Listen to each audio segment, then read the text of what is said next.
윤석열 대통령이 잠시 후 대국민 담화를 발표합니다. 오늘로 겨울로 들어선다는 입동인데 한겨울 날씨처럼 싸늘해진 민심을 다독이려면 김건희 특검을 수용하겠다는 입장을 밝혀야 할 것입니다. 윤석열 대통령은 토달지 말고 김건희 특검을 전격 수용하십시오. 그 어떤 변명도 그 어떤 핑계도 대지 마시길 바랍니다. 김건희 특검 수용이 빠진 그 어떤 해명과 사과도 국기문란 중대 범죄를 은폐하려는 불순한 기도에 불구합니다.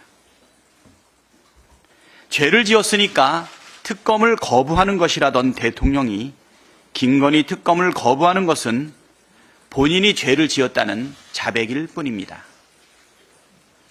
일말의 양심이 있다면 만천하에 공개된 윤석열 대통령 부부의 공천 개입, 공천 거래 혐의와 주가 조작, 뇌물 수수, 각종 이권 개입 의혹에 대해 평범한 국민과 똑같이 수사받겠다고 선언하십시오.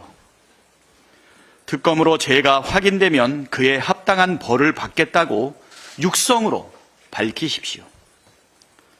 또다시 박절이니 인정이니 하는 궤변으로 면피하려고 한다면 분노한 국민의 불벼락 같은 심판을 피할 수 없을 것입니다. 국민은 제2의 개사과를 원하지 않습니다. 국정 최고 책임자인 대통령답게 민심에 귀 기울이고 민심을 수용하는 대통령의 모습을 기대합니다. 조건 없이 김건희 특검을 수용하고 민주주의와 인권, 민생 경제와 한반도 평화를 위협하는 국정기조를 전면 전환하고 헌법을 부정하고 국민을 능멸하는 인사들도 전면 쇄신하십시오. 그것이 대통령으로서 국민에게 취해야 할 마땅한 도리입니다. 김건희 특검을 수용하라는 국민의 분노가 들불처럼 퍼지고 있습니다. 최근 윤석열 대통령 즉각 퇴진을 촉구하는 대학 교수들의 시국 선언이 이어지고 있습니다. 가천대 교수노조가 시국 성명서를 발표한 데 이어 민주평등사회를 위한 전국 교수 연구자 협의회가 뒤를 이었고 한국외대 교수 73명, 한양대 교수 51명, 숙명여대 교수 57명, 인천대 교수 44명, 전남대 교수 107명이 잇따라 시국선언을 발표했습니다. 부산과 경남 지역의 교수들도 시국선언을 준비하고 있다고 합니다. 정년 퇴임하는 교수와 초등학교 교사가 대통령 훈장을 거부하고 교수들이 시국선언에 나서고 시민들은 주말마다 집회에 참여하고 있습니다. 대통령 부부의 국정농단을 규탄하고 특검을 요구하는 전 국민적 저항이 들불처럼 번지고 있는 것입니다. 민주당도 국민과 함께하고 있습니다.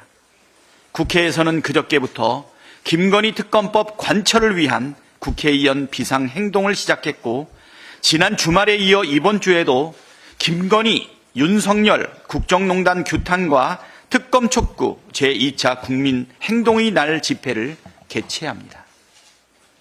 김건희 특검법 관철을 위한 1천만 명 서명운동도 오늘 부산을 시작으로 전국에서 동시다발로 진행합니다. 민주당은 소속 의원 170명이 단일 대오로 끝까지 국민과 함께 하겠다는 말씀 드립니다.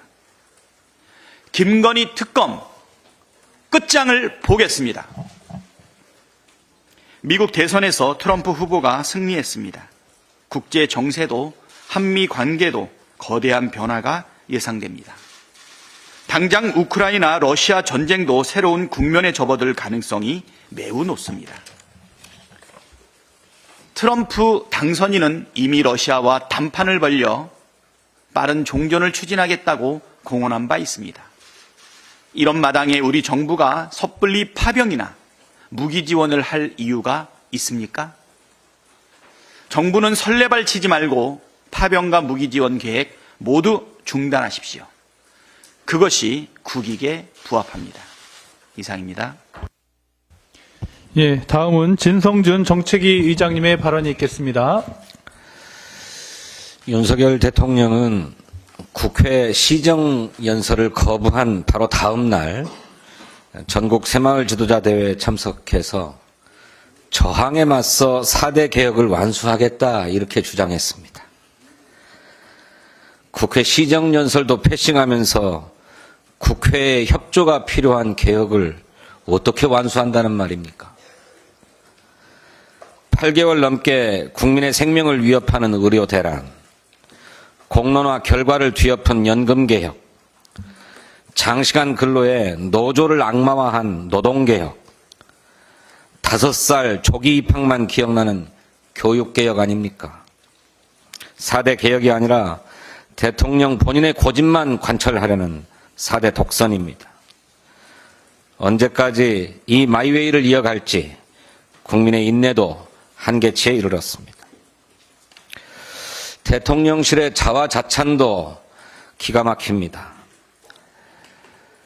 지난 5일 성태윤 정책실장은 국정 성과 및 향후 과제라고 하는 브리핑에서 더 나은 미래를 위한 토대를 구축하고 우리 사회의 구조적 잠재 역량을 키우기 위해 노력했던 전반기였다.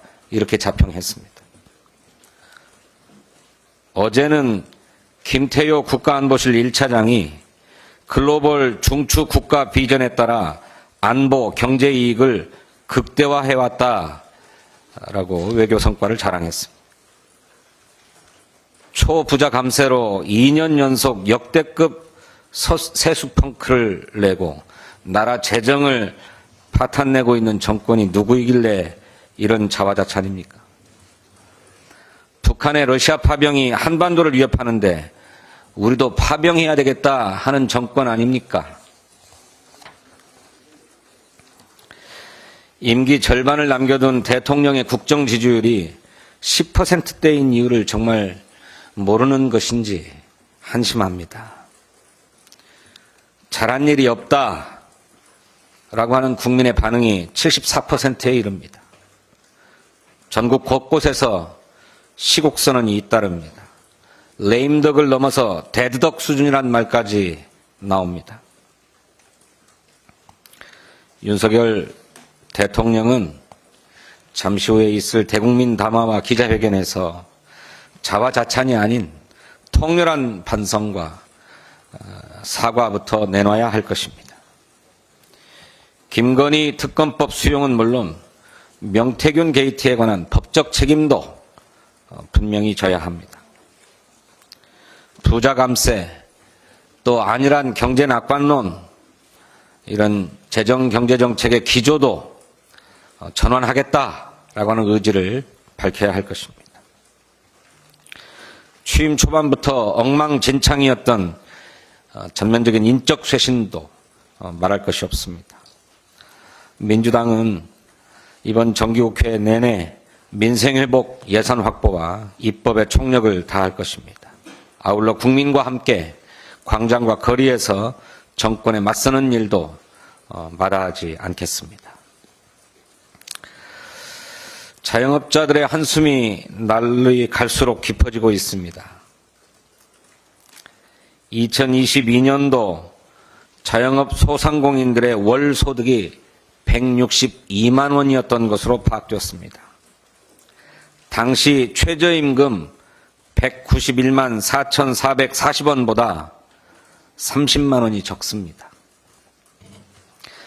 매출 하락으로 인한 파산 위기, 빚을 빚으로 갚는 악순환, 배달 수수료와 테이블 오더 수수료 등이 자영업 소상공인들의 숨통을 매일매일 옥죄고 있습니다.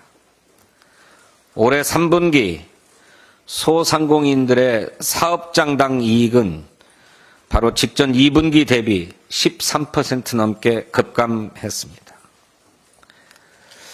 그런데도 정부는 여전히 뒷짐입니다. 최상목 경제부총리가 10월 달 내에 배달 분야 상생 방안을 반드시 도출하겠다 이렇게 큰 소리 쳤습니다만 11월이 된 지금도 정부 지원 대책은 백지 상태입니다. 내년도 정부 예산안에 편성된 소상공인 지원 예산은 더욱 가관입니다. 월 소득이 노동자들의 최저임금보다 30만 원이 적은데 1년에 배달비 지원을 30만 원 해주겠다고 하는 정부입니다. 더불어민주당은 소상공인을 살릴 수 있는 실질적인 대책을 마련하겠습니다. 정부가 편성한 배달비 지원 사업이 소상공인 다수에게 돌아가도록 재검토할 것입니다. 또 지역의 매출 증진을 위한 지역화폐 발행 예산도 반드시 살려내겠습니다. 온라인 플랫폼법 제정으로 온라인 플랫폼의 독과점을 해소하고 공정한 시장 경제 질서를 반드시 확립하겠습니다. 정부 여당도 자영업 소상공인을 살리는 골목 경제를 살리는 데 협력할 것을 촉구합니다. 감사합니다. 예, 다음은 박성준 원내수석 대표님의 발언이 있겠습니다. 윤석열 대통령은 거짓말과 자기 변명으로 워터게이트를 덮었던 닉슨의 최후를 기억하십시오. 윤석열 대통령이 오늘 대국민 기자회견을 합니다. 명태균과 직접 통화하는 녹취가 공개됐어도 덕담을 한 것이라며 말도 안 되는 변명을 늘어놓았는데 이제는 뭐라고 변명할 생각입니까? 거짓말과 자기 변명으로는 이 사태를 수습할 수 없습니다. 마음에도 없는 사과와 권력 유지를 위한 정략적인 제안도 국민이 받아들이지 않을 것입니다. 윤석열 대통령은 워터게이트 사건의 폭로가 이어지던 1973년 11월 닉슨의 기자회견을 기억해야 합니다. 닉슨이 워터게이트 사건이 불거지자 1973년 11월 17일 기자회견을 합니다. 1년 전에 1972년 11월 7일 날 대통령 재선에 성공을 하게 되는데 워터게이트 사건이 불거지고 1년이 지난 시점 1973년 11월 17일 기자회견을 하면서 닉슨의 워딩은 두 가지였습니다. 하나는 잘 모른다. 두 번째, 나는 사기꾼이 아니다. 이 말로 워터게이트를 덮었지만 추후에 결정적인 제보가 들어옵니다. 닉슨의 워터게이트 사건 개입의 녹취를 워싱턴 포스트에 공개하고 닉슨은 불행한 결말을 맺죠. 윤석열 대통령과 관련된 결정적 제보자는 누굽니까? 명태균 아니겠습니까? 그리고 박근혜 대통령도 한번 되돌아보죠. 2016년이죠. 2016년 10월 24일 날 시정연설을 합니다. 최순실 국정농단에 대한 문제들이 불거지면서 시정연설에서 임기 내 개헌이라는 카드를 꺼내면서 여론을 덮으려고 했지만 같은 날 태블릿 PC가 보도가 되면서 결국은 최순실 국정농단 사태가 불거지게 되죠. 이 당시 저는 기억이 납니다. 회자됐던 내용 중에 하나가 뭐냐면 1. 최순실, 2. 정윤회, 3. 박근혜 이 얘기가 나왔죠. 결국 그것은 기정사실화됐던 내용 아니겠습니까? 박근혜 전 대통령이 최순실을 부인했지만 결국 그것은 사실로 드러났고요. 윤석열 대통령과 관련해서 그동안 회자됐던 내용은 뭐였습니까? 대통령실의 주인은 누구였느냐, 결국 김건희였다는 얘기가 계속 나왔는데, 그리고 김건희 뒤에 도대체 누구냐라고 하는 것을 많은 사람들이 의혹을 제기하고 의문을 제기했는데, 지금 이렇게 보면은 1. 명태균, 2. 김건희, 3. 윤석열 그렇게 되는 거 아니에요? 김건희 여사가 분명히 얘기하지 않습니까? 선생님이 전화 오도록 만들었다고 하는 것은 윤석열 대통령의 자격이 있는 거냐. 결국 명태균의 말에 의해서 윤석열 정권이 좌지우지됐다라는 것을 누구의 입을 통해서, 결국 김건희 여사의 입을 통해서 확인해 줬던 거 아니겠습니까? 적당한 수준으로 사과하고 때우고 변명으로 때우고 거짓말로 때운다고 진실이 가려지지 않을 것입니다. 윤석열 대통령의 선택지는 딱 하나 아니겠습니까? 특검을 수용해야 합니다. 본인이 벌여놓은 사건의 진상을 규명하고 책임자를 처벌하는 특검 수용만이 사태 해결을 위한 유일한 해결책입니다. 지금 본인이 처한 상황을 냉정하게 생각해야 합니다. 대통령 지지율은 10%대로 떨어졌고 정부 기관 중에 대통령의 말을 듣는 자는 일부 정치 검사밖에 없습니다. 사실상 무정부 상태나 다름없을 정도로 지금 권위가 상실된 것이 지금 윤석열 정권의 민낯입니다. 트럼프 대통령의 귀환으로 국제정세 급변이 예상되는데 대통령은 자기 가족의 방탄 이외에는 아무것도 신경 쓰지 않는 모습입니다. 대한민국이 그야말로 위기입니다. 특검을 수용하고 진상규명에 협조하기 바랍니다. 그것이 윤석열 대통령, 윤석열 정권 그리고 대한민국이 위기를 극복하기 위해서는 특검 수용만이 유일한 길임을 다시 한번 말씀드립니다. 이상입니다. 네, 다음은 안태준 원내부대표님의 발언이 있겠습니다. 네, 경기 광주시 을 출신 더불어민주당 원내부대표 안태준입니다. 제47대 미국 대통령으로 트럼프가 돌아왔습니다. 먼저 축하를 전합니다. 트럼프의 당선으로 한반도 평화의 새로운 전기가 마련되기를 간절히 기대합니다. 그러나 국내 경제에 미치는 영향과 관련해서 우려 섞인 전망도 적지 않습니다. 이미 여러 언론과 경제연구기관에서는 죄송합니다. 트럼프 당선인의 보호주의가 국내 경기 침체를 더 장기화시킬 수 있다고 우려하고 있습니다. 이러한 환경 변화는 우리 경제를 저성장과 양극화의 늪으로 이끌 가능성도 큽니다. 이러한 국내외적 환경 속에서 지난 5일 국토교통부가 88 주택공급 활성화 방안의 후속 조치를 발표했습니다. 서울과 서울 인근에 5만 호 규모의 신규 택지를 조성하겠다는 것이 주요 내용입니다. 정부는 대상 지역이 환경적 보전 가치가 낮고 난개발이 우려되기 때문에 체계적인 개발이 필요한 곳이라고 설명을 하고 있습니다만 또한 수도권 집중을 최소화하는 범위 내에서 분산형 성장 거점으로 조성할 계획이라고 밝히고 있습니다. 그런데 말입니다. 국토부의 발표는 장밋빛이지만 꼼꼼히 따져보면 주택시장의 양극화를 더욱 가속시키는 내용이 담겨져 있습니다. 뿐만 아니라 이번 발표는 임기 초부터 이어진 주택 공급 부족과 이에 따른 주택 가격의 상승, 미래 주택 수요를 잠재우려는 정책적 술수라고 볼 수밖에 없습니다. 특히 기존 주택 공급 정책의 동력을 떨어뜨릴 뿐만 아니라 투기 수요를 자극해서 부동산 가격을 끌어올릴 수 있다는 점에서 발표 시기와 부지 선정은 매우 부적절해 보입니다. 정부는 우선 3기 신도시로 대표되는 기존의 공급 대책이 미진한 것에 대해 반성해야 합니다.